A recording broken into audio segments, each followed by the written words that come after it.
पावड्याचा आडवा करतो भॅनचोदचा. तू काय म्हणला? तू मोठा आहे म्हणजे काय शाळा झाला का रे? काय म्हणला तू? अरे तुला हाकली का? अरे भाई मागं.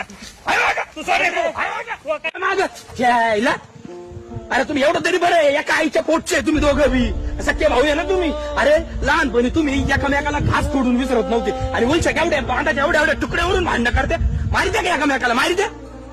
अरे आज तर तुम्ही आला ना, त्याला 13 दिवस सुतक धरावं लागेल. लक्षात राहू दे. आणि त्याला काही झालं तर उद्या तूच त्याला घेऊन पाळणार आहे. त्याला सांग ना, त्याला सांग ना. घात त्याला काय सांगतो, त्याला सांगन त्याला सांग काय. आणि नाकातली घाण खाल्ल्याने पोट भरणार आहे का? सांग बरं मला. मोठा भाऊ वाटलं काही करीन का तो? काही नाही करणार. काही कस काय करीन तो? आवडतो आणि करू नका. उलच्या तुकड्यासाठी कायला जीव घाता एकामेकाचा? हा तुला कळत नाही का रे? तू मोठा आहे. अरे कोर्टात जा तुम्ही. सगळे भाऊ भावाचेच वैरी झाला ना. सख्खे भाऊ पक्के वैरी झाले ना. आणि कोणासाठी करता रे तुम्ही? तुमच्या पोरांसाठी. अरे पोरं तुम्हाला म्हातारपणी सांभाळते की याची गॅरंटी आहे का? अरे त्या पोरासाठी तुम्ही आपल्या सख्ख्या भावाला मारायला निघाले. थोड्या लाजा वाटू द्या, लाजा. अरे आज आहे उद्या नाही याची गॅरंटी नाही. काय करायचं ना ते करा. सुधरायचं तर सुधरा. मला काय घंटा काय फरक पडत.